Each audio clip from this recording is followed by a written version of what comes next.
You are listening to a Pleasure podcast. For more from our Sex Podcast Collective, visit pleasurepodcasts.com.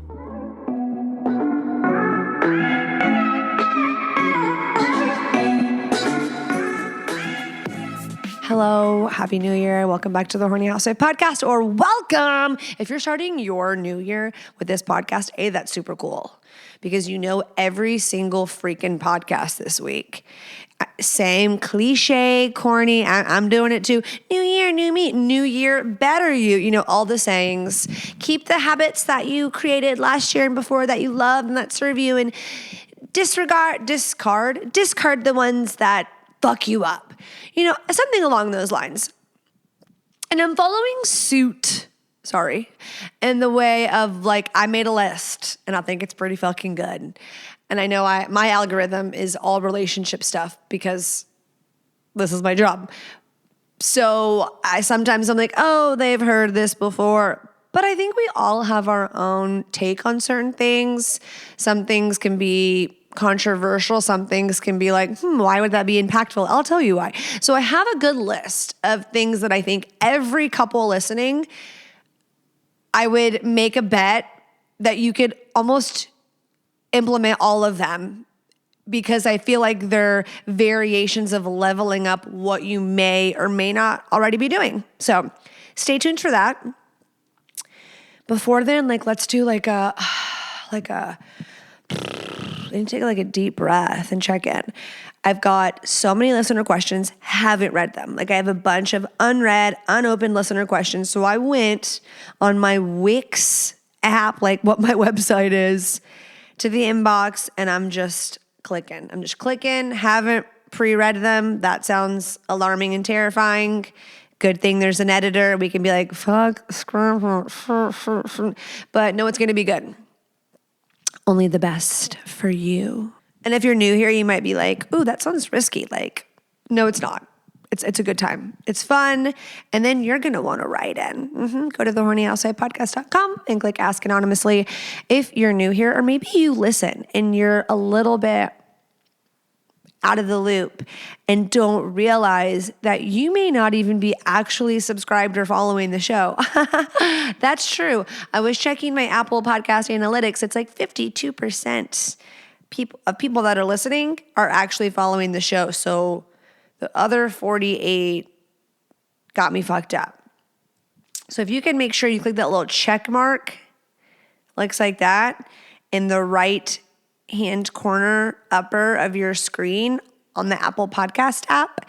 And if you're a Spotify listener, there's a following button, and you can leave a rating there. And on Apple, you can leave me a rating and a written review. So that's free and takes 2 minutes of your time. Do me a solid. I hope that everybody had a magical Merry Christmas. We went out to dinner New Year's Eve to my favorite Italian restaurant called Cenna, if you're local, downtown Portland. And so good. If you live in Vancouver, it's a 30-minute drive. It's easy breezy. And the table next to us, it's kind of an intimate dining experience, very Italian, family style almost, with how close the booths are against this one wall. And they were like, so the big man coming tonight? It was Christmas Eve. I'm like, excuse me, pardon me? They were like, make sure no one's kids are around. Duh. If you listen to this in front of your kids, come on. That's not cool. That's weird. That's a little bit weird. This is adult time. Or you have your headphones on and you just laugh. What are you laughing about, mommy? Nothing, sweetie. It's a lot of us. That's me too. Is the big man coming? And I'm like, who the fuck is the big man? What the fuck is he talking about?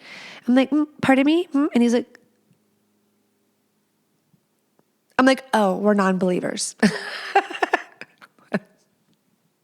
We don't believe in that. He was like, oh, because Hudson, my son, looks like he's 6. He's very, very, very tiny. Sweetest, cutest boy. Sometimes not the sweetest, but lovely, hilarious. Hilarious, driven is a good word to use to describe him. And he, probably hasn't believed in Santa since he was 5 years old. Oof. And with the internet, I was seeing people finding out the elves aren't real. They're watching kids' YouTube and someone's out there, trying to destroy lives. Hudson says he believes in the elf on the shelf, which I was always like flexing, like, we don't do that, elf. I don't gotta do that bullshit. Mom, everyone in my class has an elf. And so I'm like, fuck, we gotta get a fucking elf. And I can't tell you the extra added stress that puts on your life. Like, I don't recommend getting an elf on the shelf. It's not fun. I guess it's kind of fun to see, slightly joyous to see your child, be really excited to look for them. Were there 3 separate occasions that Elfie didn't move, Chester and Jingle? Because I bought one, realized I had one from years ago, found it. So that was fun. I got to be like, his brother showed up. And that's fun. He loved that shit. I also, Pinterest. I just Pinterest it. I colored on Hudson's face and acted like the elf did it. That's fun. But when you forget and the disappointment the next day, I'm like, I think he moves when you go to school, like when we leave the house. And I can see that a part of him, like I can tell a part of him is like, no, you do it. Like he, being a skeptic, he's his mother's son. And I see the other part, the larger part of him really trying to hold on. He wants to believe, like, for the fun and the magic of it. So of course I go with that. He hasn't said it's just you. Like, sometimes he'll allude, like, are you just moving him? And I'm like, Elfie moved when I was gone today. So he has made comments, but I've ridden for the magic. If you're like, why are you so fucking weird about this shit? My parents told me Santa wasn't real before I went to grade school, okay? And they told me Santa was not, my brother got to believe in Santa, that little fuck. He got the magic. My parents, when I asked my parents, which I was the kid telling everybody at school, Santa's not real, it's your fucking parents, bro. I didn't say it like that. But like, I'm sure there were phone calls to my mother. They said, well, we didn't want you to think Jesus was make-believe too. It's like, well, that's ironic because, no, I'm just kidding. I do believe Jesus Christ was a real person. I think I could be Jewish. Just want to side random ADHD note, like Old Testament, I kind of get down. I'm kind of getting down. Look at all my religious book texts that I'm reading constantly. She's a new soul, I came to this strange world. Okay, speaking of Tourette's, do you know the girl that had Tourette's on MTV True Life? I have Tourette's, and she was the girl that was like, there are bumps in my hair, Grandma, there are bumps in my, you know what I'm talking about? She has like a whole ass show. Like she's been Tourette'sing out, wilding out, then got her own Tourette's reality show spinoff. And now she's like famous. Like, it's pretty impressive. I feel like only the millennials are going to know what I'm talking about with that one. So I'll end it there because it's niche. It's a niche topic, but I was very invested in that young lady's life for a little bit, or I would just watch that one scene over and over and over and over again. So back to my son not believing in Santa. So I think when he was like 5 and was asking me all these Santa questions, I was not the same person that I am now. I evolve every year. And I was just like answering him. Like I was like, he was like, there's no way Santa goes to people's houses, every single house, every single night. I don't believe in Santa. And I'm like, let him be smart. Like, let him be an intellect, okay? If he doesn't want to believe in a stupid fucking story, he doesn't have to. I know people are gasping and unsubscribing right now. But I think if I had another child, I would not be a monster of a mother. No, I would lie to them. It's my own childhood experience that led to me being such a weird bitch about it. So I did the magic of the elf. So get off my nuts, okay? I'm really trying. I've wanted to quit therapy so many times recently because I've been going for like multiple years now. And I've done therapy in many times in my life, or like, we can tell, bitch. And I'm like, I know everything. It's time to quit. I've completed it. So that's not true. But like, give a bitch a break. give a bitch a break, but I'm balls deep. And so I feel like I need to like get through to the other side. I feel like she said I'm a mushy caterpillar. So if you know, you know, okay? If you know, you know. If you don't, you need to catch up and get in that archive. Okay, let's segue into listener questions because I know y'all can't do this anymore. We thought you were being intentional, Jordan. We had to catch up. I didn't have an episode last week. I just wanted to kiki for a sec. I'm sitting in the corner of my couch. I have my Italian arm going. Let's do it. Let's do it. I hope everyone is high vibing because I am. Because that is how I feel about a new year. And actually, I'm recording this on December 28th. So tomorrow is the day of sadness for you, IRL, missing me, which there will be, or you'll see this. You will have noticed that a Patreon episode came out instead. And the week before, you saw that I did a little end of the year emo nervous breakdown on Patreon. So hope you liked it.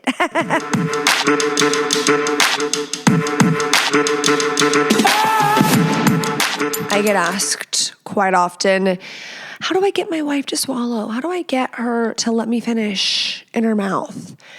And I tell the girlies tips, I tell the guys tips, but let me tell you something. If it tastes gross, if you're like a massive meat eater, if you have a high sodium diet, and some people, they're like, like I wouldn't say both are the extreme, but like my wife definitely says it's gross. It's gross. Like what can you do to just make it more appealing, make it tastier? And besides that, that's just like one nice thing that could be. But men, you want to support overall semen health. You want to be the healthy guy, especially if y'all are in that phase of like baby making. You just want like top tier sperm quality. And then even as you're aging, like that's what you got to do to keep it right. Do things for your body. And then the number one reason why you should love Popstar, doctor developed and formulated, boosting load size. This is why most men like this product. And you get the two perks of supporting overall semen health and making it taste significantly better. Bromelain, am I pronouncing that right? It's like what is in pineapple, the thing in pineapple. That's the reason why people say eat pineapple, it makes it taste better. Like let's cut out the extra fat and go straight for the goods. So there's lots of ingredients in there that are doctor developed, like I said, so the people know what they're talking about. They had an intention and they executed well. Okay, we're a pop star household, talking from personal experience. So bigger loads, better taste. And by the way, a bigger load means a better orgasm. So you got those muscles working harder. So better sex. Win, win, win, win, win. And right now you can go to popstarlabs.com/hornyhousewife, and Popstar's offering my listeners 20% off your order when you enter code hornyhousewife at popstarlabs.com/hornyhousewife, or just click the link in the episode notes below. Okay, straight up, guys. I'm over here reading through these. I took a little moment of silence before I started reading these questions because there was no way I could just go in and read. It would have been a weird time. Okay, I've only gotten halfway through this first one, but we're gonna go for it. I'm like, yeah. Question number 1. Hey Jordan, love the show. 38-year-old single mom with 2 daughters. Let's get engaged. 8 and 11, 50-50 custody. I live alone with my sweet kitty. I have 2 jobs, manager at a university and a licensed vet tech. Okay, she does not care about anonymity, okay?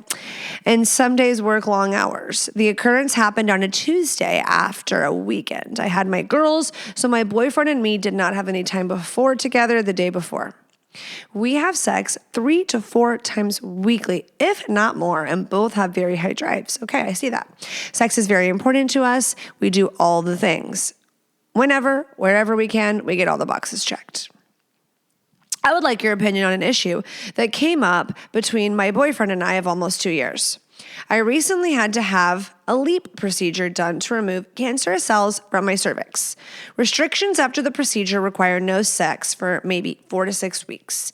He, at first, when I told him, seemed genuinely concerned sometimes men, guys, y'all fuck us up. Do you know that after I had a baby, I was so scared. And my husband has never, ever, ever, ever, ever, ever, ever been anything but so supportive. Like he would not be like, how are we going to get through that?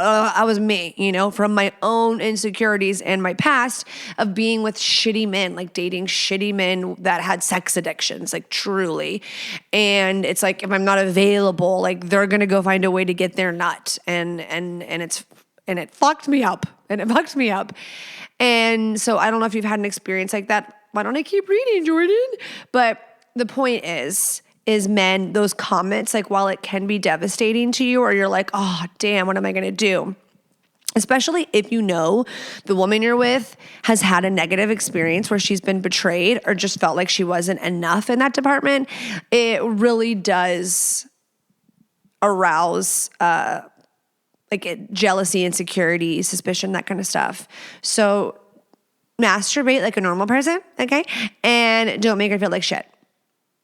And I tried to have sex a week after I had Hudson. Hot dog down a hallway, bloody murder scene. Okay. Didn't happen. I mean, like, it would be impossible. It would be impossible. And that's probably like dangerous. Okay. He at first seemed genuinely concerned and supportive since I was upset. The whole time over here being a bitch and you're saying he was supportive. Since I'm a very healthy, clean, living, active adult.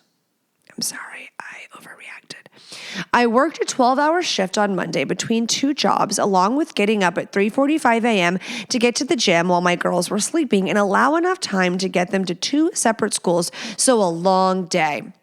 The Tuesday morning before the procedure, he worked out from 5 to 6 a.m. Coaches 5 to 7. Okay, we have a lot of details, sweetie. We sweetie. Basically, she's saying we work a lot. Then boyfriend mentions that this may be the last time for sex in maybe 6 weeks. I replied with, yeah, that sucks, because I was already feeling defensive. I jokingly said, I'm sure you could find some strange in those 4 to 6 weeks. And his response was, is that permission?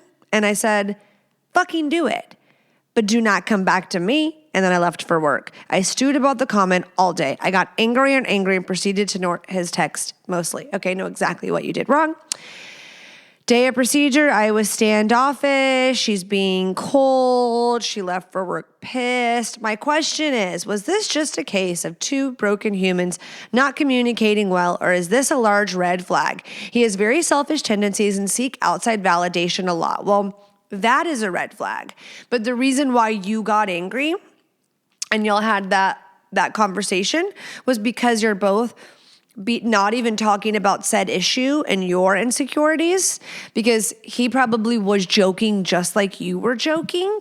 He probably knows. I mean, I would hope to God knows. Are there like stupid, dumb men? They're the men that cheat on their wives when they're pregnant. Like they just like, it's a type of man, okay?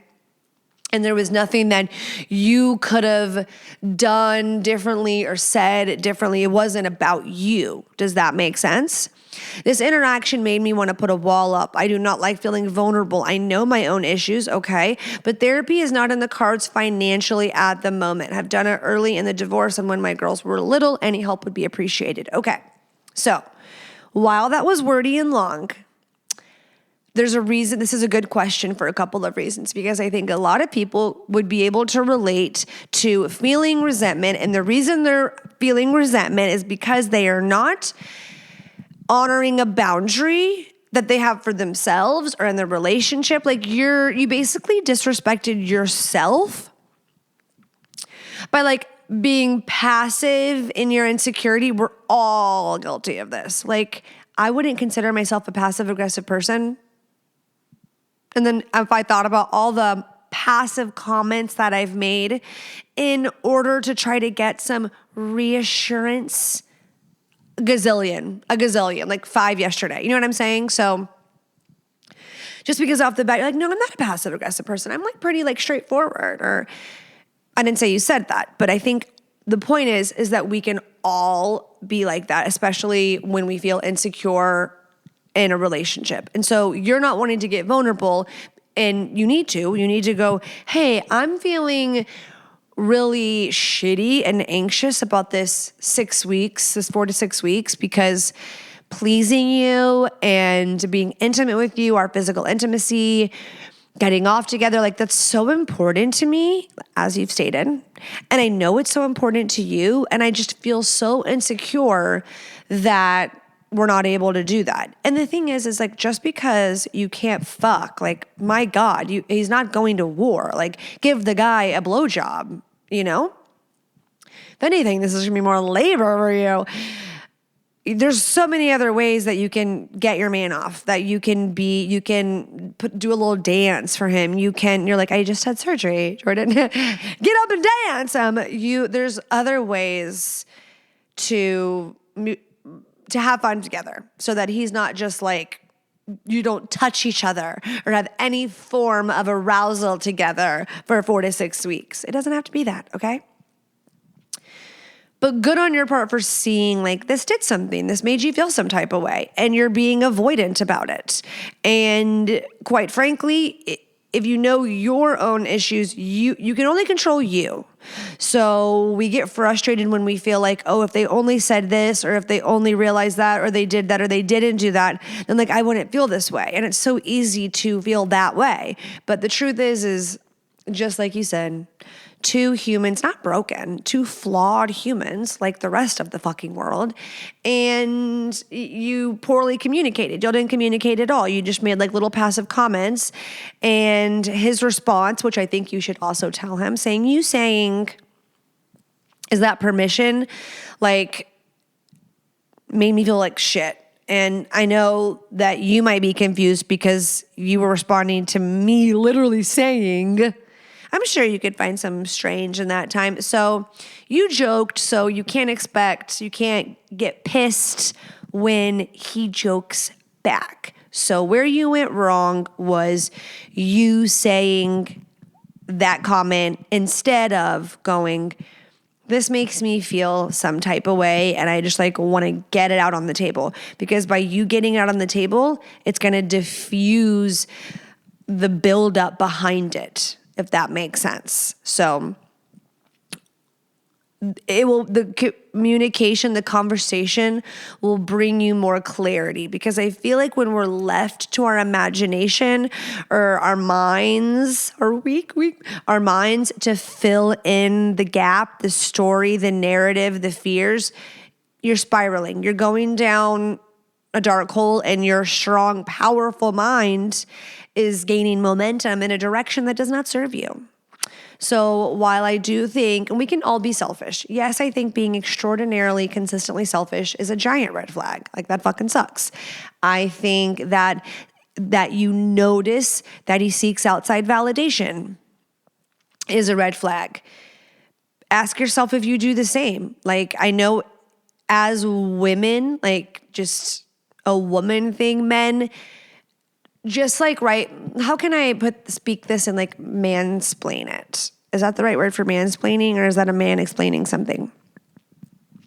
You know, like the stereotype about like nurses or hairstylists or like a certain girl that's like for the streets kind of thing, right? Girls often, when they see men that are really focused on external validation, can think that you're a hop, skip, and a jump away from letting some girl suck your dick, you know? Or like needing that ego stroke from another woman to feel okay with yourself. And also, ladies, men, any person, man, woman, who tends to seek externally, it can be a lot of things beyond validation, but validation being one of them.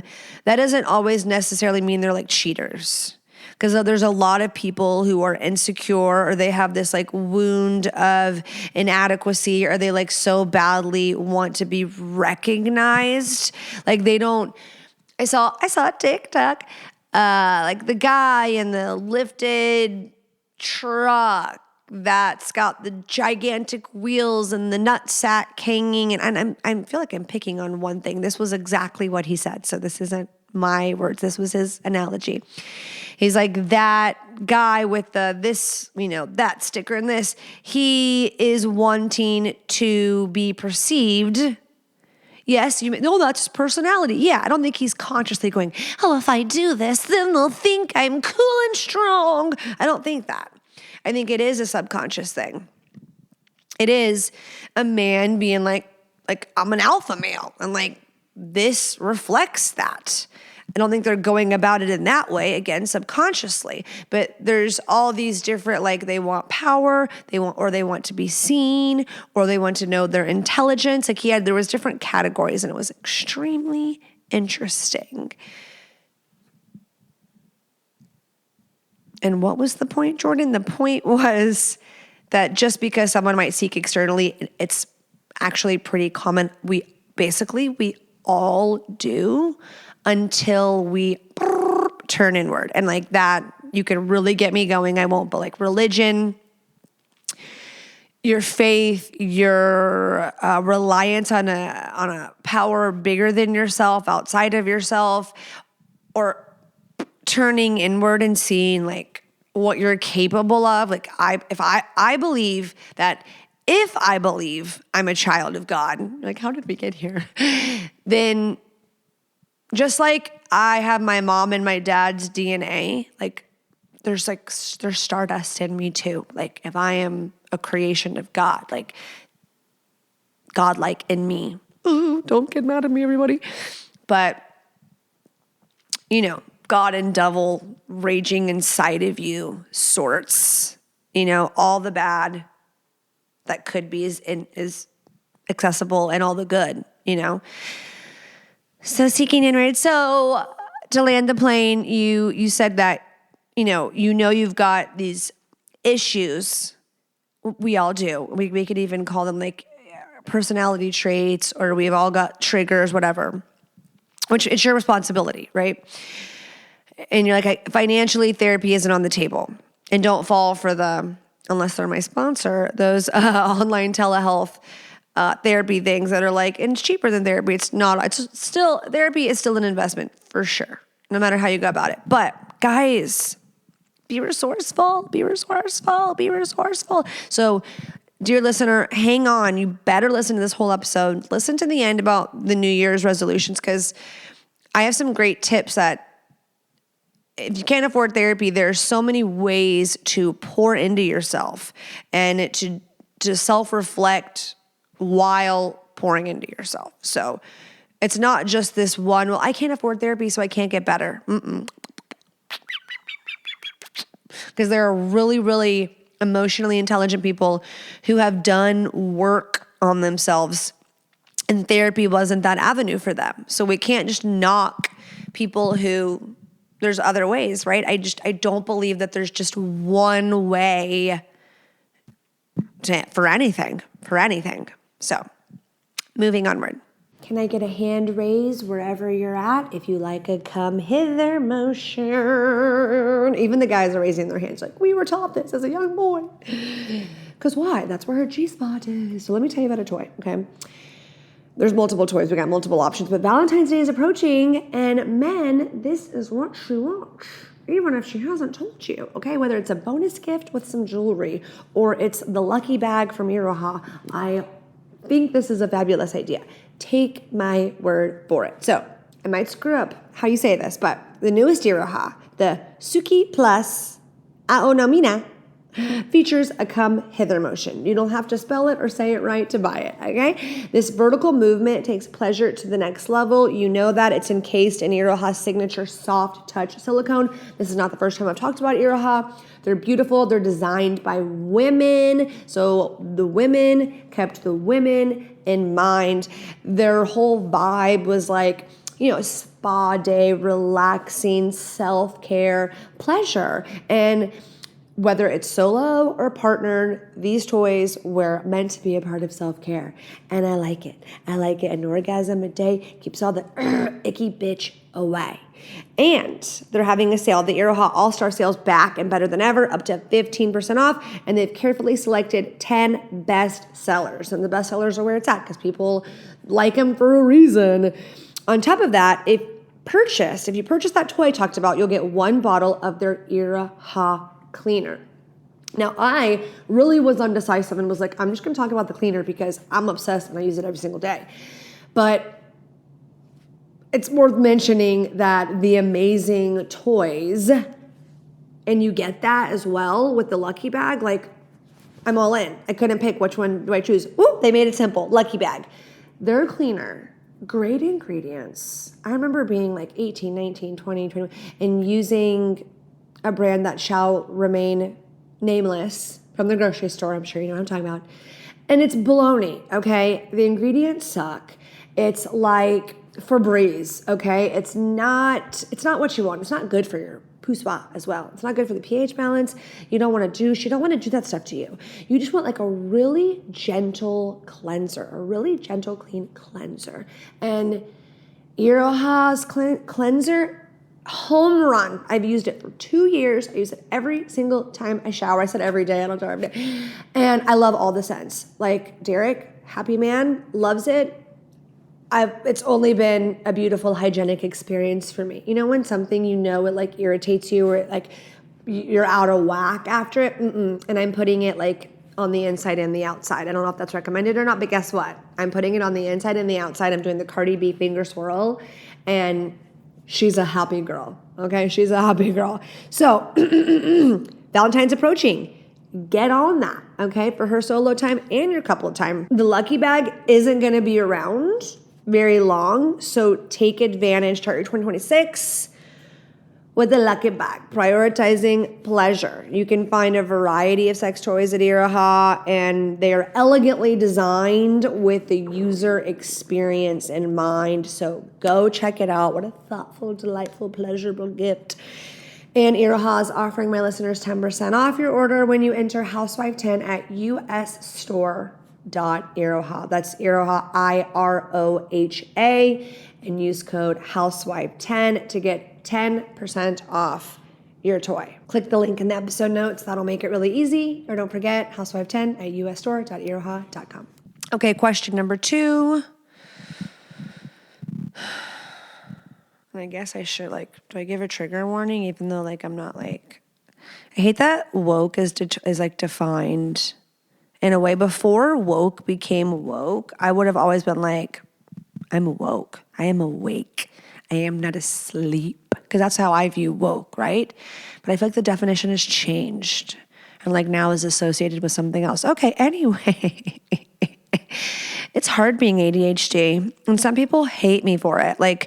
I didn't know that until this podcast, that some people this isn't their show. And that's okay. That's okay. There's a whole bunch of us who this is how we communicate, shocking, and we just vibe. We vibe. I love you. Hi, me and my wife love your podcast, and it's really helped our marriage. We have an amazing family. That makes me so happy. We have an amazing family, and we are definitely deeply in love. We have been married 17 years and have 3 kids together. She also took on my 2 girls when we met. Recently, she came clean about a texting relationship she had with one of my best friends. It's always been in the open that they get along great. This is when I'm talking about opposite sex friendships. Do you see? Do you see? Okay. My wife loves to support people. Okay, me too.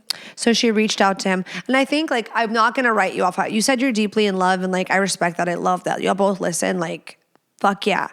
But because I know both of you are listening, and even if one of you wasn't, my answer would be the same. Sometimes I could definitely be meaner if I know both people are listening. But I think it's a testament, and some people will totally disagree, but I think it's a testament to knowing what's appropriate or not based on not just for face value right then, why is that wrong to be supportive and reach out? It's truly taking an inventory of do you find this person attractive? If your significant other wasn't in the picture, would that be someone you'd pursue? And protecting your marriage. People, they didn't see them in that way. And then they started seeing him in that way when they emotionally started connecting. So I feel you really have to protect your marriage. And that doesn't mean that you don't look at the hello, hi, my name's Jordan. You don't have to do that, which I won't lie. I feel like I don't even know how to talk to the opposite sex in real life anymore. I feel like I'm super awkward. Like I feel like I don't even know how to do that because I like don't. And I'm like actually even maybe a little bit rude to the opposite. Not to my male listeners. There's no male listening right now that would say I'm rude. They'd be like, she always writes back. She always replies. Because I love and care about y'all because it's so different. Not some dude at the grocery store trying to like annoy the fuck out of me. You know what I'm saying? Okay. This was juicy. We need to get back to it. I think I'm going to feel bad. Okay. It's always been in the open. They get along great. It's been a good thing. My friend had a horrible thing happen to him and his wife ended up telling my wife. Okay, now I do feel bad. My wife loves to support people, so she reached out. Oh, we already said that. So I didn't initially feel bad, and now I feel bad again reading it twice. It always helps to read things twice. It kind of led to communication too often and behind my back. Since being caught, both my friend and the wife have been incredibly remorseful. We will be fine. My friend is a big, strong man and very involved in community sports. A few years ago, he was drugged and raped by another of our close friends. Holy shit. Okay, I am such like perspective shift. Yeah, I could see how that could just be such a slippery slope. You're trying to help someone, lean on them, and then it emotionally blossom right before your eye. You know what I mean? Like, wow. Which is another reason why good boundaries of like men go to emotionally support and uplift men. Men go support men. And women support women. I mean, I think that that's like, okay. He never told anyone and carried it for years. That is tragic. Like, what happened to the friend, the other close friend? Did you burn them at the stake? What's going on? A male friend, a woman? Are they in jail? Okay. He doesn't want to punish the guy. Oh, it's a guy. Because it's too humiliating. Protecting his kids from that. Keeping the community from finding out is more important than blowing this up and punishing the raper. But what like the audacity. I want to have an interview with the rapist. Am I allowed to say that word on YouTube? I don't think I am. Fuck. Okay. Jethro, can you please censor when I said rapist and rape? We're going to say grape. That was not a time to do that joke. Have you ever seen The Grapist? Okay, stop. Serious. You know what skin I'm talking about? Okay. I'm going to send it to you. Just kidding. That is horrible, horrific. And the comic relief I tried to interject was a trauma response. And for that, I am sorry. Because I'm still almost about to giggle about it. The Grapist, not this. I think this guy needs to pay for what he did and prevent others from being abused. Yes, but and just what you said of what that man's like perspective and his experience, it's like I see how that would be devastating. I think with the kids, why is my first thought like, why can't they say someone hurt daddy? Or like this man, like I'm going to court, like protect the kids by not telling them the truth until they're much older. And if they ask, you know what I mean? When they can piece it together. I don't know how old the kids are, but while incredibly painful on a level that like I don't know because I haven't experienced and can't imagine, I'm trying to, but I can't fully. There's the part of me, like the outside perspective being like, I get they want to protect the kids, but you have an obligation to protect other people's kids and other people in general as well. If you know that this is like a dangerous person, like what if, I'm assuming you don't allow them around your family and they don't as well, but like, what the holy shit fuck? Like, And then, of course, if I was your sister and we were in a private room, I'd be like, is he down low or something? And this crazy monster, like, were they all like doing was it like he gave him a little Molly and he found out he does want to do it in the butt and then said he was raped? Like, that is horrible. Now are you saying you don't believe the victim? No, not at all. Oh, why did I even say that? No, not at all. These are just, I'm thinking aloud. Okay? Let's normalize thinking aloud and then being like, that was not good. But like, what the fuck? And I guess why that thought came up was just like the halt of justice. But I guess so humiliating. And then the can of worms that could open. But his wife knows, like, you would think his wife and like the people that love this family, your wife would be like, no, he needs to be reported, investigated. Oh my God. Okay. Well, any advice? No. I'm hurt from the betrayal. Okay. Well, we went from your wife talking to this dude to this dude. Yeah. This is messy. And it's not like your wife slept with the guy and she's listening like, can you shut the fuck up, Jordan? We get it. I was being nice. I get it. Like, it was him. He was probably leaning so heavily on you, you know? I'm talking to the wife now. And you were trying to be supportive and you're a lover and you're nice and you're trying to be there for him, but then it became excessive. And then he shared things with you he didn't want anyone else to know. So then it became secretive, and like, props to you for being honest and transparent with your husband and letting him know. So I commend you.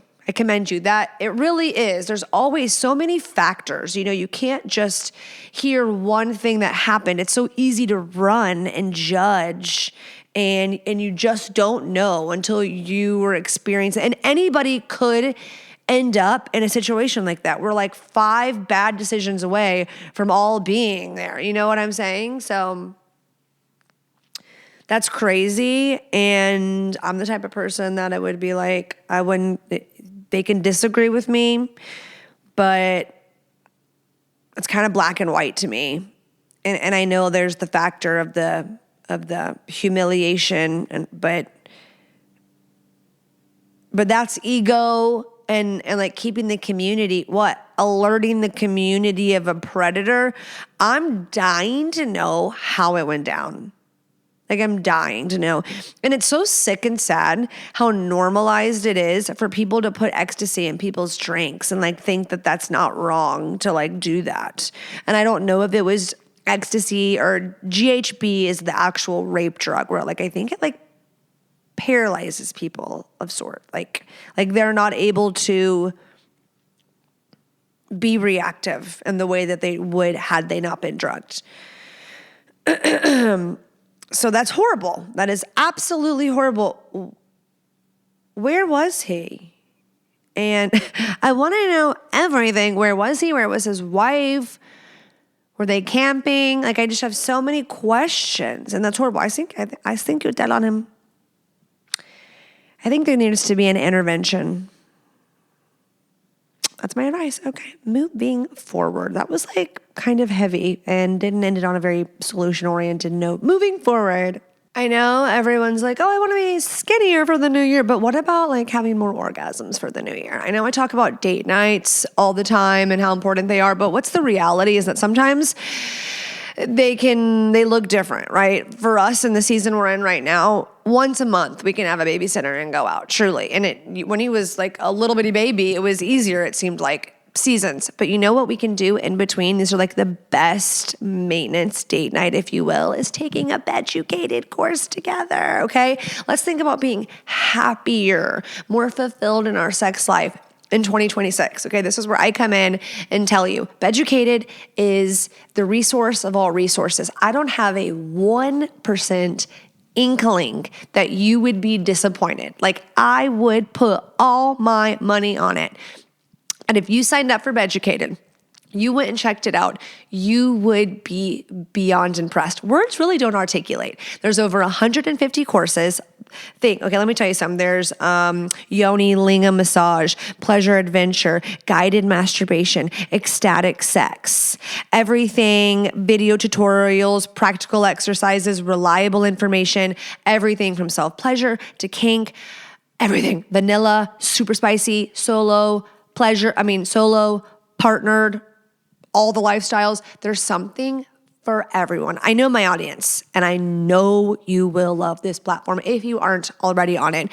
This is the year, guys. This is the year to stop straddling the fence, to stop giving minimal effort in personal growth. And this is an easy and fun way. And it's also like hot and sexy. It's not boring. This isn't like going to school and sitting and learning, which, by the way, it's really fun to learn about things like this, like sex. But it's hot. It's hot to do alone. It's hot to do together. You're going to walk away, limp away, sweat away, come away. You are going to be pleasantly surprised. You are going to be obsessed. You're going to be obsessed with me because I told you about it. And you might even thank you. Okay, so I know skinnier, better, time to get happier. Let's try something different. Let's make 2026 about love, pleasure, and good sex. So let's explore your sexuality in a safe space. Kick off your journey by taking the quiz. Get your personalized roadmap to sexual happiness. Learn all of that and so much more with Beducated. It's 150 online courses on sex and intimacy. From the comfort of your home, you get to learn all of this. It's delightful. So go to beducated.com or just click the link in the episode notes. That makes it easier. And then they know that I sent you. So do me solid. It's going to give you 50% off the yearly pass. What a deal. What a steal. And again, not a fiber of my being knows you're not going to regret it. You're going to be very glad you did. I'm very sure of that. So go find out for yourself. Click the link in the episode notes or go to beducated.com, BEDUCATED, and don't forget to use code Jordan. Gone is the era of grandpa's little blue pill. Okay, we all know what Blue Chew is. But guess what? They have a new product. Their newest innovation is Blue Chew Gold, and it is a beast. It's a 4-in-1 beast, if you will. So 2 ingredients for blood flow. Okay, that's what you usually think of when you think of ED, okay? And they're the OG of ED chewable. You put it under your tongue, dissolves in as little as 15 minutes. That's amazing. That's awesome. This is for men, obviously, but just in my perspective, like, how cool is it now? Times have changed. And you've always thought, like, blood flow. Like, you thought that was what it was doing. Like, it was performance-based. Arousal wasn't a part of that. And now with Blue Chew Gold, like, we're covering bases. Check, check, check. Really awesome. Like, really, really cool. So my listeners can get 10% off their first month of Blue Chew Gold with code HOUSEWIFE. Visit bluechew.com to view more details and important safety information. This is peak passion and performance in a single tablet. Click the link in the episode notes below or go to bluechew.com and don't forget to use code HOUSEWIFE to save 10% on your first month of Blue Chew Gold. This next one, is this kind of heavy too, but it's definitely for the horny housewife to answer. And we gotta be your sister and give a little tough love. We got a lot of people dating. You know, we're saving lives in 2026. Sorry, I just had indigestion. My boyfriend and I are both virgins. This one's gonna be fun. We're in our 20s. And he has some sexual trauma. Are y'all from Utah? That got in the way at first, but we got through it over time. But the only thing we can't do yet is have sex. He is completely over the trauma responses. Is he, sweetie? Is he? And is completely ready. Is he? Physically and mentally. Really? And we are good with any other sexual act except actually having sex. Because as soon as we get close, he cannot keep his erection. So he is not physically and mentally ready. And then from there, even if I try to fix it and move on, it's impossible. And his erection doesn't come back. I feel so empty and sad all the time because I've been ready to have sex forever. And he says he is too, but clearly his body isn't. So I just don't know how to move on or what could help. Please let me know if you have any tips for beginners here. Ooh, that's a doozy. So, is he gay? Just kidding. Why do I do that? Why do I think I'm so funny? I'm not. Poor guy, because I think he's mentally fucking himself. Do you know what? I saw a TikTok. Men are struggling with ED younger and younger and younger and younger. And one of the contributing factors, because I personally believe there are multiple, including like the food, but porn, these young men that's where the majority of their experience, and they're stimulating sex and they're nutting, and that sounds so gross, in a short amount of time. And they're getting all this visual stimulation and all this bullshit, let's say, and all these sexual scenarios heightened, extreme, and they have more experience with that than they do actually having sex in real life. And then they go to have sex and their dick doesn't work because the way they've been getting aroused doesn't look like anything that's going on right now. So it's not good for you, boys. It's not good for you. I'm interested, I'm curious if he uses porn, and you're saying that it's basically all good to go, and then you go to do it, and so is he erect during all the foreplay and the messing around and the fooling around? And like, what does that look like before? Does he complete, or are y'all finishing together separately? But P and V doesn't happen. So I guess I need to know, does he have a boner ever? If this man is doing all the things to you and never has an erect penis,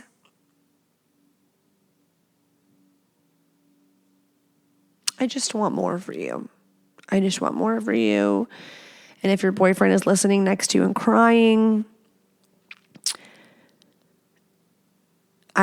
I'm not a guy. Men listening, let me know. I know there's going to be a majority that has empathy for this man, and other men are going to say maybe you're gay, maybe you're mentally fucking yourself, like throwing a Blue Chew in the combo mix. Maybe we need some therapy of sorts, some mental gymnastics to get a little stronger. Could be lots of things. But if this man is getting aroused, but then when it comes down to the act and it's time for him to perform, I full faith believe he's just really getting in his head. And if you talk to him and he's like, yeah, I do watch a lot of porn, maybe address like, okay, no, don't use porn and don't masturbate. You're taking a break. And when you're horny, like you and I are going to be together. I don't know how old y'all are, so I would hate to be like, get dependent on Viagra, but I just did mention Blue Chew. Sometimes a service like Blue Chew can be great because then they're able to take something that can take like the mental stress off.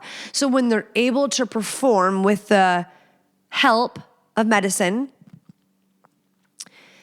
it's like a win, right? It's a win for them because now their mental mind fucking didn't win. The Viagra, the Cialis, the Levitra, whatever it was, got them hard. They were able to succeed. Like you were able, I feel like if y'all could get it under your belt and have a successful session, even if it's, he comes 2 seconds before he puts it in, that would like boost his morale. Like, he would give him like, get a win under his belt. So for some men though, lots of men, him each time getting to this and then failing. I talked about boosting morale. Talk about killing morale.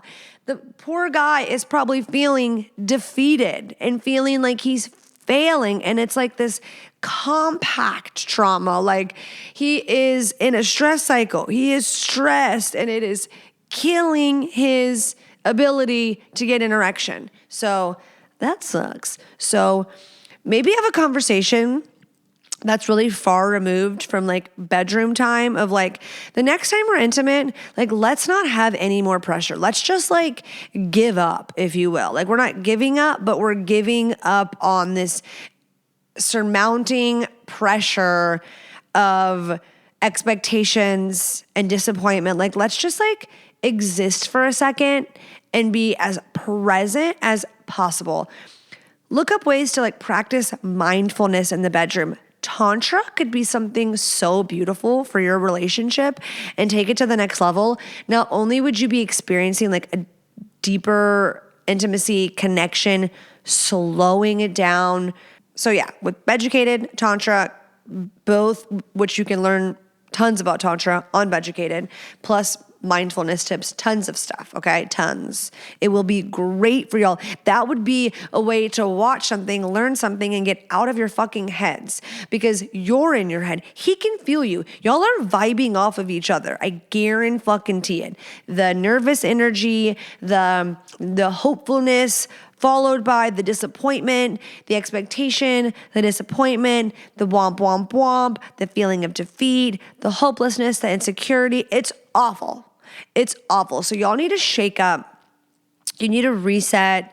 You need to get hopeful in a way that's like relaxed, not in this like longing, scared, fear, anger, irritability, which is so easy to have when you just feel like you keep missing. And I want to validate your desire and want for physical intimacy. I'm sure he's desiring it as well if he's not gay. He's probably not gay. But if he's genuinely wanting to and not able to, he's going through it. Like, I feel bad for you both, but I do have lots of hope for you both. I do know that if he's not gay, that y'all can 100% see the other side of this. We need to get a win under his belt. So if that is medicated assisted, I would want you to go about it, like do the Beducated, the Tantra, the working on being present, the removing any expectation, kind of like giving up, but like turning inward and towards each other, if this is making sense. But if you really, really, really, like you try that, you give that a go, you get resourceful, get on Reddit, get on Beducated, and you're like, we are just hitting a wall. Like we are not able to take a step forward. That's when I think Blue Chew would come in clutch, but you just got to make me a promise, especially if he is under 40, that this is something, a tool that you use to get over that mental hump. So you like, I can do this. And it's not just because of that. And if he really thinks that he is broken without that, I would venture on to now get a third party involved beyond a primary care. I would get a specialist involved, a sex therapist involved. That's when I'd be like, okay, I shouldn't be, I'm dealing with something. I'm struggling with something. I need to figure it out. And a specialist is where you would turn. But I believe, I am so hopeful that you will make headway and overcome what you're experiencing without that. But I wanted to cover all my bases. So hope that helps. Okay, last question. And then we're going to talk about the new year. Hi, Lady Love, newish 1-year listener here. I appreciate your show so much. I am a fucking horny lady. This show's for you. Probably more like the men you talk about than the women. I am totally okay. Let's go straight. I keep itching my eye like this. Like, we can't see you, Jordan. I am like straight P in the V. Giving head gets me off. I would love to have sex 5 times a day on vacation and once a day or every other day on average. Okay. Don't make all the women angry. Just kidding. This is the horny housewife, okay? You are with your people. And the women that listen to the show would love that. And I think it's a testament to you being in tune with your body, probably your hormones. Like, truthfully, like there are just personality types of how they're wired. And other factors, some people just blessed with where it comes really easily. Some people experience seasons where they feel that way and other times they don't, but love it. That high drive is really hard to maintain in relationships. You are right. The lower drive holds the key, but I need alternatives. Like, how do you make this work in a relationship? I'm lucky. I'm in a relationship now that could keep up in the beginning, but it's slowing because of job scheduling changes, stress. We've been together for 4 years. He does need more of the warm-up, bid for connections, non-sensual touch. Isn't that funny? And like, I can totally relate to you, girl. Like, we're high drive women like that. And I think there is a reason. Like, I think there is a reason we are the way we are.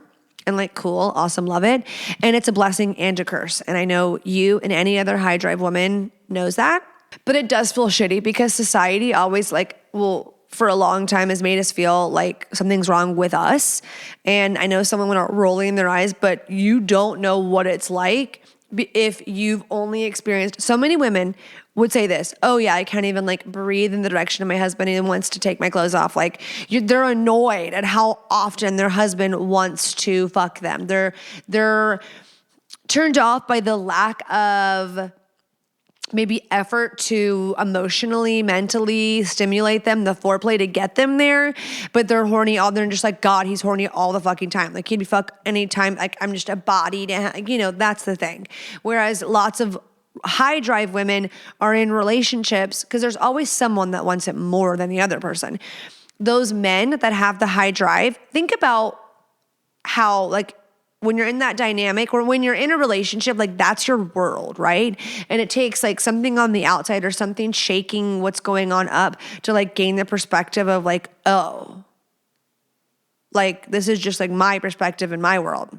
So think about when a man feels like what the bad that happens when one person in the relationship feels turned away, and not just for sex, turned away emotionally, turned away in conversation, rejects a bid for connection, women weaponizing sex, men weaponizing intimacy, avoidant people, anxious people. You get in these dynamics, and like, what happens oftentimes in long-term relationships? People begin to take the other person for granted. Some people can easily get an autopilot and start focusing on what's not going right or what they need fixed or what they want more of or less of, instead of what's going good, what they're appreciative of, what they're thankful of. You have to like intentionally be grateful sometimes and look at the glass half full. And for some people that comes a lot easier than others. But when you're in a relationship as the woman and you 99% of the time are hearing your friends talk about how they wish that their husbands would like give them a goddamn break. My hair is grossing me out. Sorry. Give them a goddamn break. You feel like shit. You feel like shit as a high drive. You're like, that sounds so nice. Like, what is that like? The women that are super high drive with super high drive men, like, I know that sounds awesome and lovely and they're just fucking all the time.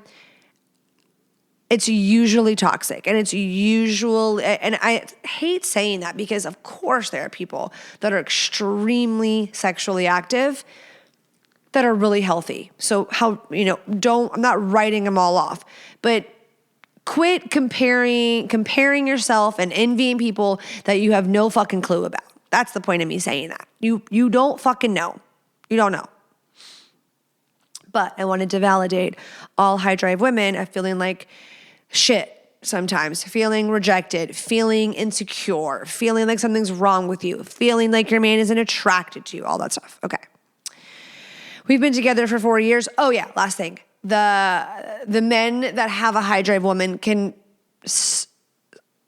stop seeing how lucky they are, what a gift it is to have a woman that is DTF 24/7. Then it becomes less enticing, less endearing because it's always available. And so it's one of those things that it sucks. It totally sucks.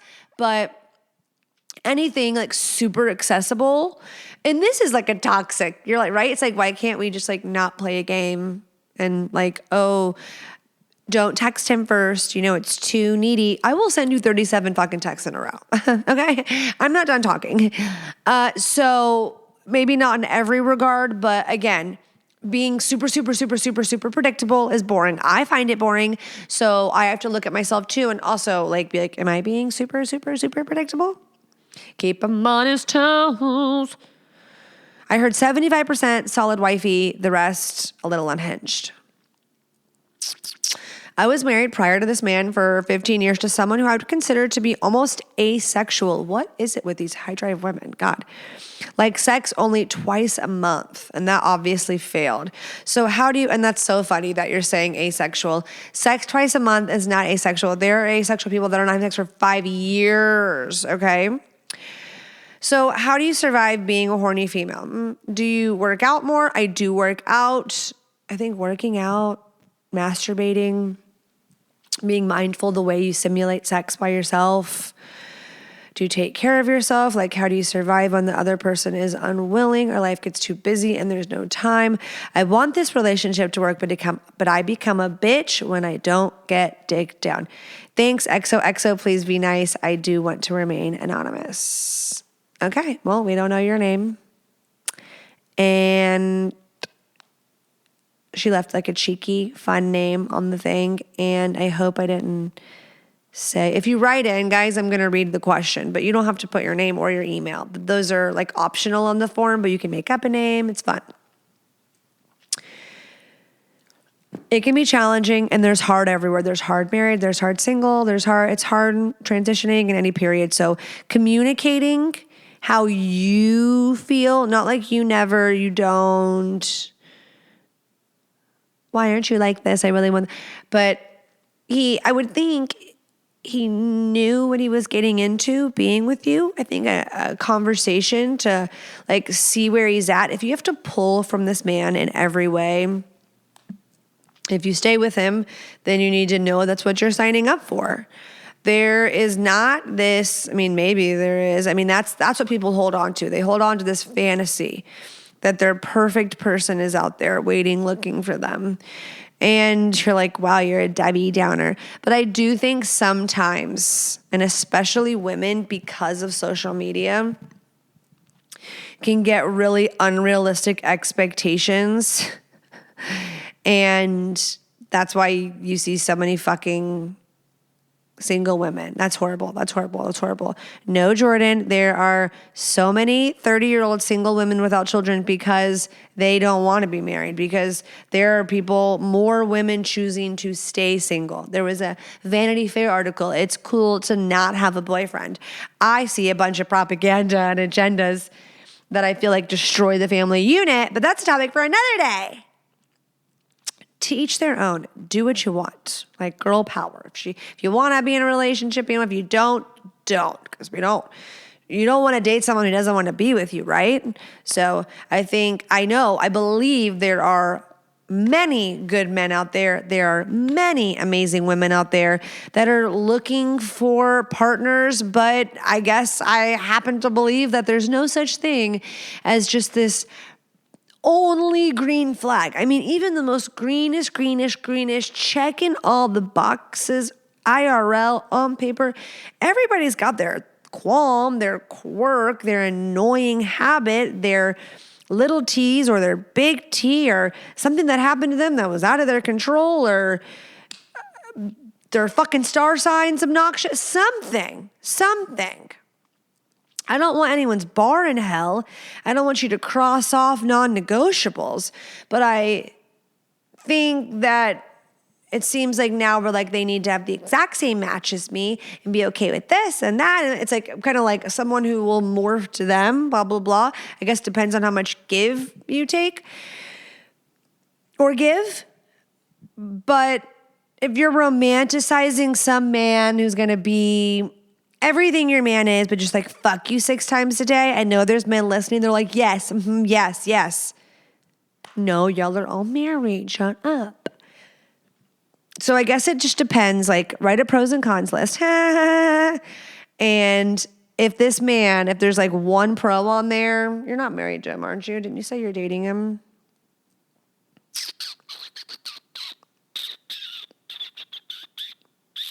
Yeah, I think it is her boyfriend. Is it boyfriend?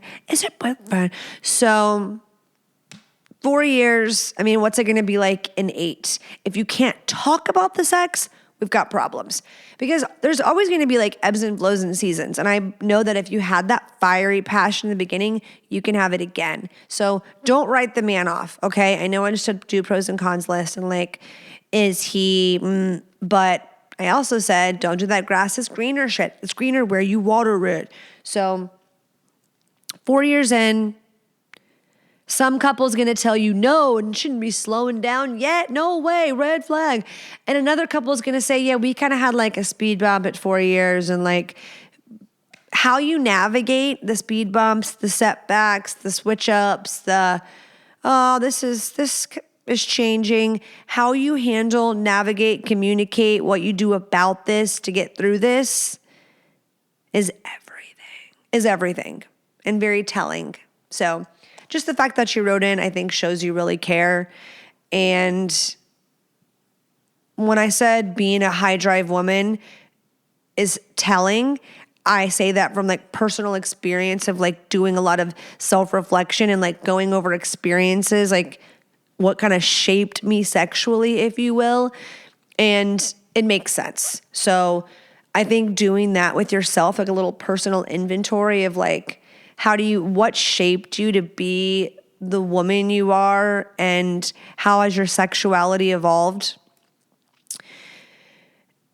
and where you are today, I think you would begin to see maybe reasonings, like deeper understanding into your sexuality. And then there's also some women that are like, yeah, I've done that. Like truly, I just like my pussy's got a heartbeat all the time. So fuck yeah. If your pussy has a heartbeat all the time, more power to you. What are you doing? What are you taking? What supplements are you taking? Move your body, work out, masturbate, be the nympho you are. Love you long time.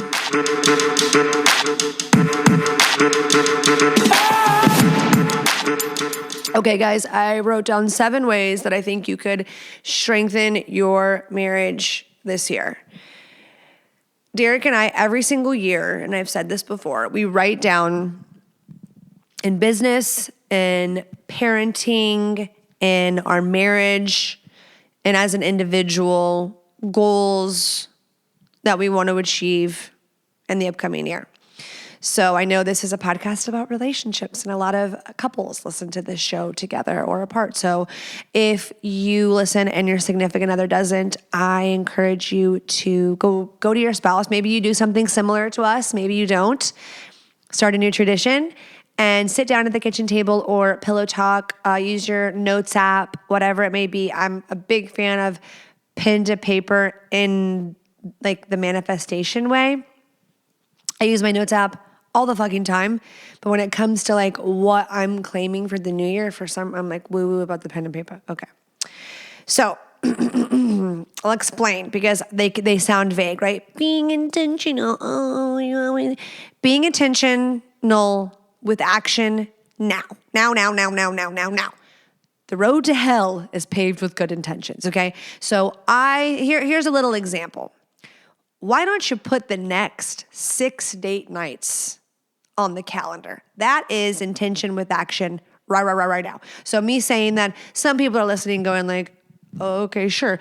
The people that might not have any issues getting date nights on the calendar, that's pretty routine for them. That's pretty like a part of their norm. Me and Derek, the first 4 years of our marriage, we went on a date night every single week. So, but that now we have to be much more intentional about it. We're in a busier season of life. So some people that can relate to that, when they hear put the next 6 date nights on the calendar, they're like, that's a great idea. Now we're taking that same conversation, the initiation, the reminder, whatever it may be, because some people do struggle with this, keeping this there, like keeping it intact, and you know it's important, right? How many relationship channels tell you like the trips, the getting away, the date night, courting her, pursuing her, date your spouse? I talk about that on the podcast all the fucking time. I'm giving ideas all the fucking time. Get it on the calendar if you can relate, if you're one of the people that I just described. So bing, bang, boom. Take turns of who's going to plan it. So it doesn't all have to be on the man. If that's not y'all's dynamic and you both just looked at each other and like, he'll always plan, or he's like, I'm always planning. Great, that's fine. But to some people, like, it's like a mental load for them to plan. I think there are some women who like don't want to plan that at fucking all. But it can be kind of fun to actually flip-flop the planning, right? Especially if there's like separate interests, you know? And while it'd be easy for him to plan one and it's things he like, be thoughtful. And when you plan, think of the other person. I know I think it's silly enough to say that, but it's actually really true. What's another great idea of how you could be intentional now? Getting erotic play dates on the calendar, a shared notes app of love deposits. What makes you feel loved? Do you have a his and a hers? And it's a shared note that you can add to, that you can go back and look and see ways to do things for them to let them know that they're loved and desired and wanted and seen. And I've read mine on this podcast before, so don't make me do it again.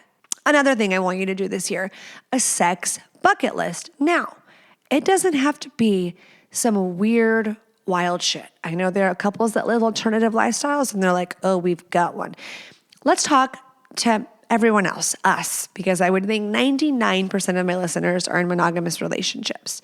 A sex bucket list could be a really sexy date night idea you've had, or maybe you've wanted to take pole dancing classes. Like I know that's just for you, girly pop, but it's like something on your sex bucket list because you want to dance for him. You do the lap dancing course on Beducated. You really want to try wax play.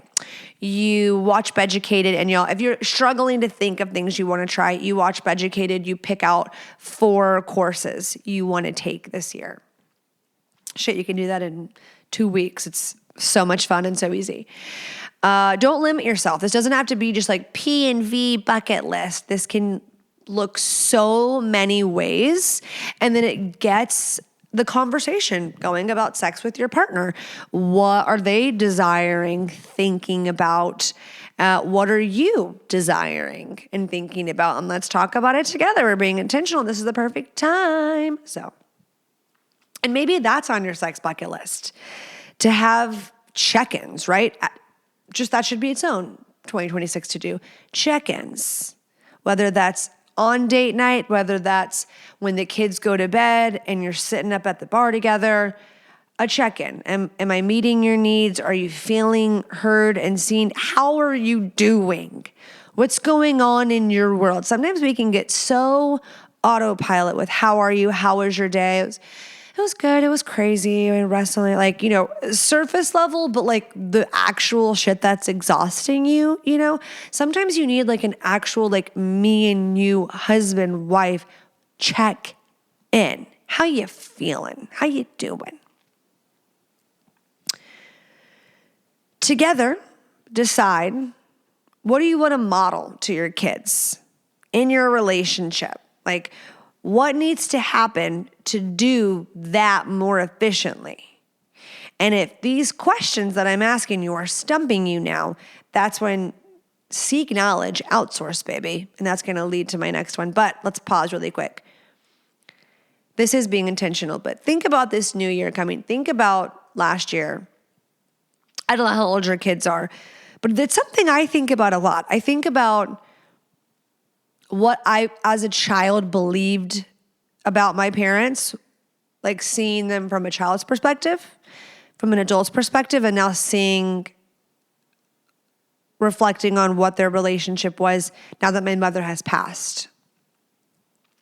She was definitely a buffer in the narrative, for sure. But you, as parents now, get to write a story, right? They're going to see, it's not just this, like, that's terrifying, actually, seeing people that are like trying, like that listener question, to like maintain some image that's not authentic, that's not real. Like, I don't know how to do it because this is so not like me. I think it would be almost impossible.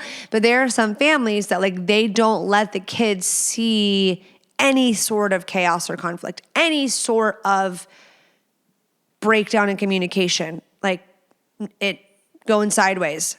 And I get it. You want to protect your kids. You don't want your kids to feel stressed, scared, confused, not age-appropriate conversation, all the things, right? But I would think most parents have had a moment in front of their kids that they wish they didn't.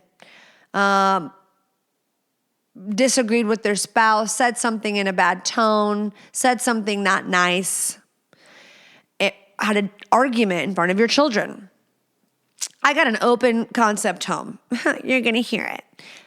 And it's really important to me that if they hear disagreement, discourse, hostility, that is resolved together in front. If they heard it, they're going to hear the makeup. They're going to hear the resolution. So if they heard that shit, we're going to repair that shit in front of them and show them what that looks like because we just did a bad job of talking to each other. Let's talk about that. What would we have done differently kind of thing? I don't know. I read that it's very impactful in a positive way, the rupture and repair. We'll see. I'll keep you updated. Because my children are not grown, they're not full adults. I know this teenage phase is terrifying. I'm a stepmother and it's terrifying. And then 8, and time is flying, and I never thought I would say I'm not liking it, but I'm not liking it. Like, they're not little anymore, and it's sad, but it's exciting. It's exciting and it's awesome, but like you miss that sometimes. I don't miss it enough to have baby fever. That was so fleeting. I had it heavy for 3 months, guys, heavy. I was imagining me recording with a big old belly, and I'm like, I can't be the horny housewife that's pregnant. The pregnant horny housewife. Don't worry, it's not happening. It's not. And I have an IUD, so I can't just like act like, oh, they did. I have an IUD and it's staying there. So, okay. So I was saying if you are asking yourself, what do we want to like model to our kids? And you are stumped, then that's when I think you need to be like, have better understanding of how you operate in your home, because I think a lot of us can easily think like, oh, we want to model good conflict resolution. What values do we want our kids to value? What do we want to instill in our children intentionally through how we love one another and interact with one another and choose one another? How could it not be extremely powerful, right? Because I see how Derek came from two parents who, no matter what, we're not going to, stick it out. My parents, we both came from religious backgrounds. We're like, we don't believe in divorce, and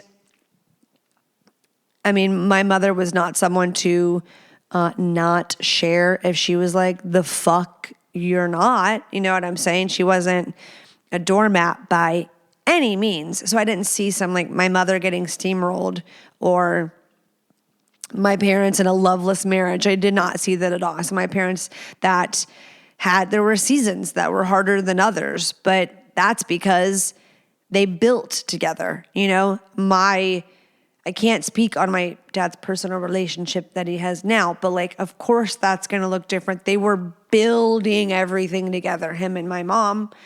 So that's very different than being an empty nester with financial freedom that you didn't have when you were building, the freedom to do so much more. So of course your relationship, it would be easier than when there's raising children, financial stress, career stress, mental health issues. Like, duh.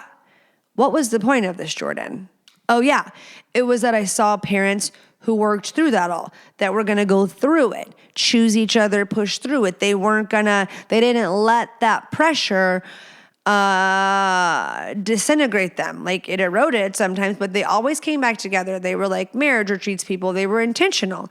And maybe my mom wanted to do that stuff more than my dad, but my dad was willing, and my dad chose my mother just like she chose him. And I found that to be very beautiful. And while Derek's parents, we didn't come from the same religion, but both like, religious household, they have their own story that's not mine to tell.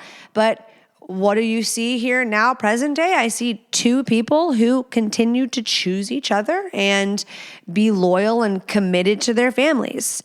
And I'm not someone who's like, forever, no matter what.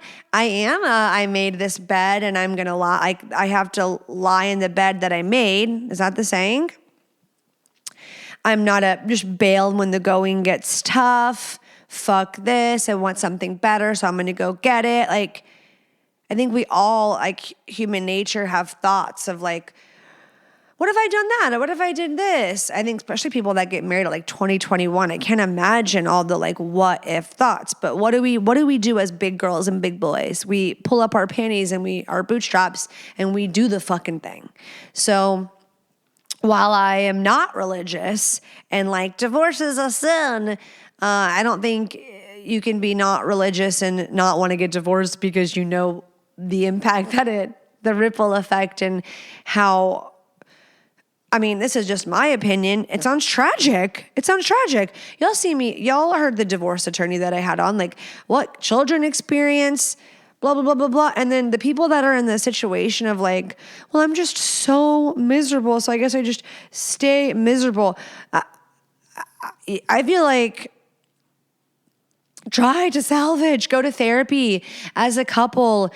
If you really are in a situation where one person is not willing to do the thing with you, then I can understand why you would pick okay, we're going to consciously separate. We're going to get a divorce and it's going to affect our children in one way or the other, but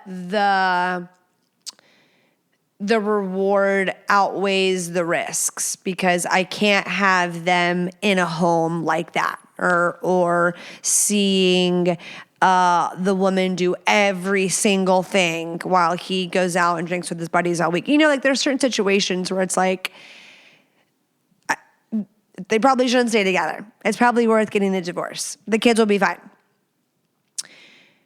I just thought it was fair to mention both sides because while I'm so pro-family and because Derek and I both come from that like pro-family background, I think that's why we're so like both so willing, where maybe other people who have come from divorce, I know it sounds bad, but it's the truth.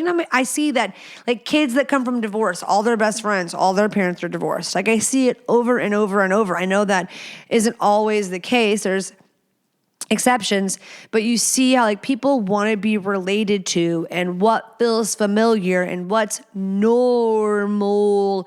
So with all that being said, going into the new year, if you're a parent, thinking about how you want to model and what you want your children to experience this year as they see your relationship. Wow. Can you just land the fucking plane, Jordan? Okay.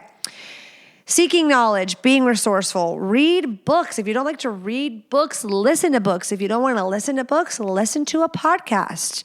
You're already listening to this one, so good job.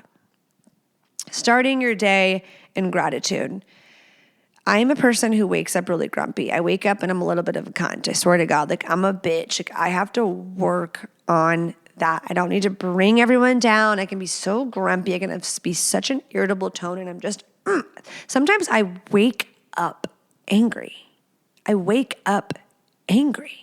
So the best thing that I found, and I love when my husband is like, think of something you're grateful for. I'm like, yes, I need to think is thinking of things I'm grateful for. Like it's almost like a little trick that you can play on your mind. Pretend you're great. Just kidding.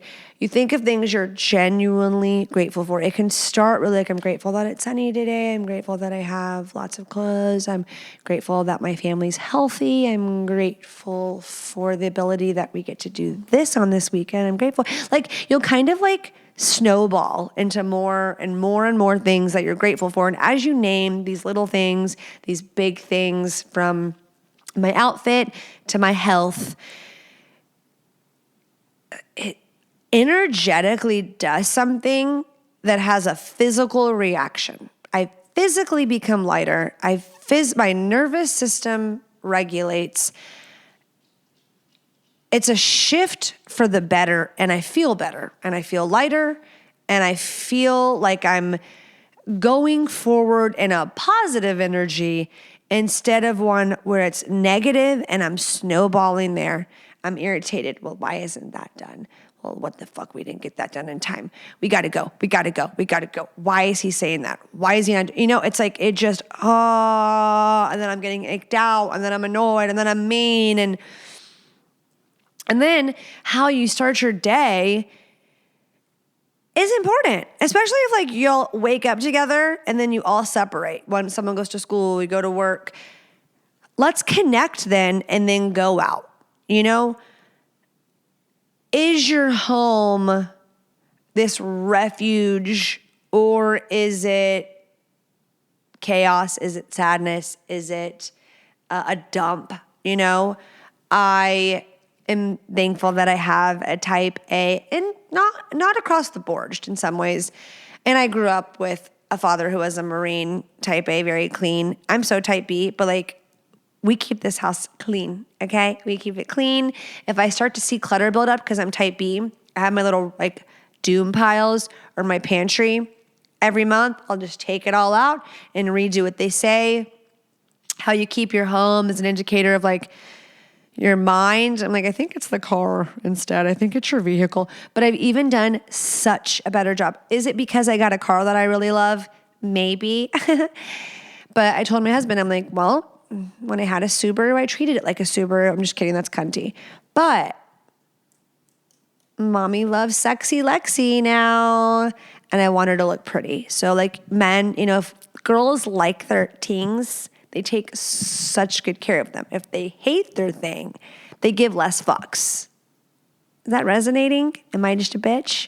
Maybe. And last but not least, decide what you want this year. What do you want to accomplish? Like, what can you do for you? Because I know taking care of yourself, working on being a better version of yourself is a gift to everybody. And then another gift to yourself is practicing being present. I know I always say that, but the moments with your children, the moments in the bedroom, the moments at the dinner table, when you're working out. That's why I love working out so much, because it's like easy to be able to do that. I feel like now more than ever, we just have endless distractions, and it's true. We're constantly stimulated. We're able to be stimulated. And as an ADHD bitch, I love being stimulated, okay? I love the dopamine hits. Next, short form. I have become a person, I have to hold the fast forward button. I remember someone saying that they have to hear everything 2x, and I'm like, you're a freak of nature. I'm that freak of nature now. I have to put any YouTube video, anything I'm watching on like 2x speed because my brain, and so I don't have to. I want to better. And I don't. Am I guilty of holding down for 2x on TikTok? Lots. If you're like me, and if you're listening to me, we're like, you talk fast, bitch, you're speedy. And sometimes I don't. They're like, we can tell when you're crazy and when you're not because of how fast you talk. That also is like if I partooketh, which I did not partaketh before recording this episode. So I always talk slower if I smoke a little herb. Do you want to hear what my New Year's resolutions are? I want to garden less because what I've noticed is as I've gotten older,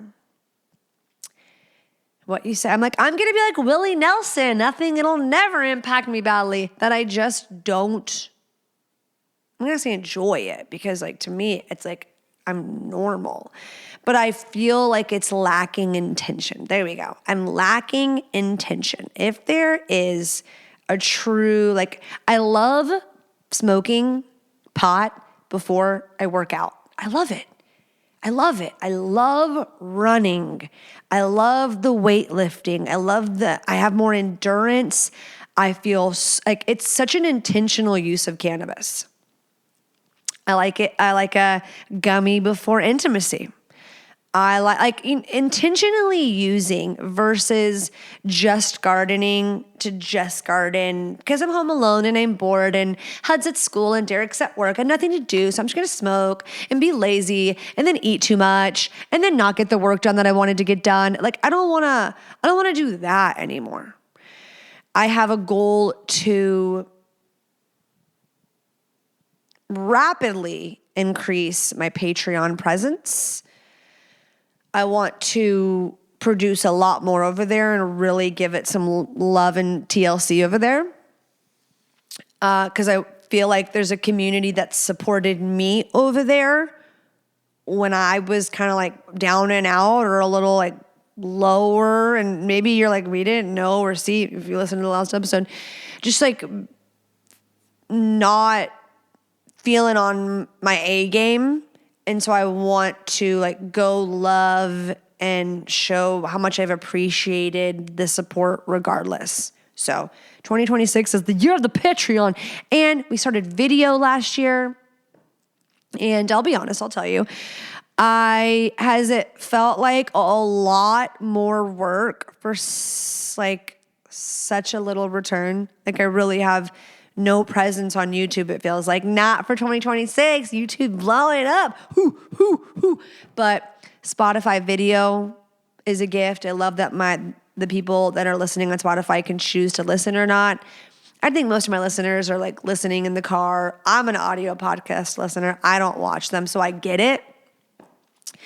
It's brought great things as far as like I can repurpose content, but my business goals are to pour into social media more, pour into my engagement with you, and that's what the Patreon will really be for too. But even on social media, I think I do a pretty good job at responding to the DMs. I really try.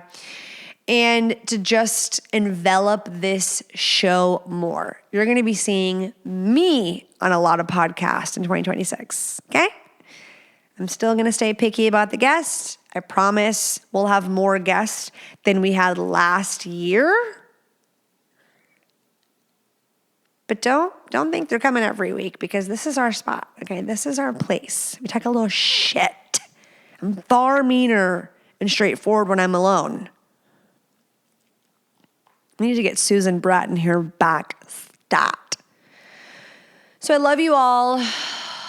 Next episode, I can tell you some of the ones that me and Derek made together if you want. Or we can just like be over the New Year shit. Because it is kind of like, shut up. We can talk shit. Everyone's going to quit their gym in March. They say everyone joins in January and everyone quits in March. What a sad story. I'm not a gym girl. I'm a boutique fitness bitch. Okay, if you're listening, press that follow button. If you're watching on YouTube, click the bell, the notification bell, subscribe. Tell a friend about The Horny Housewife. Tell them. Say it's made your sex life better.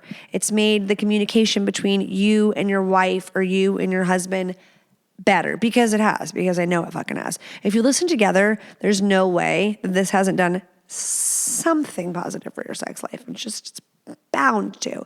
If you like audio erotica, a little sexy story time, and you like my voice, then the Patreon will be for you.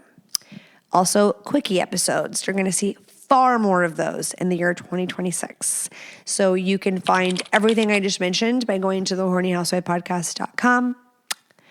I love you long time. Happy New Year to my freaky family.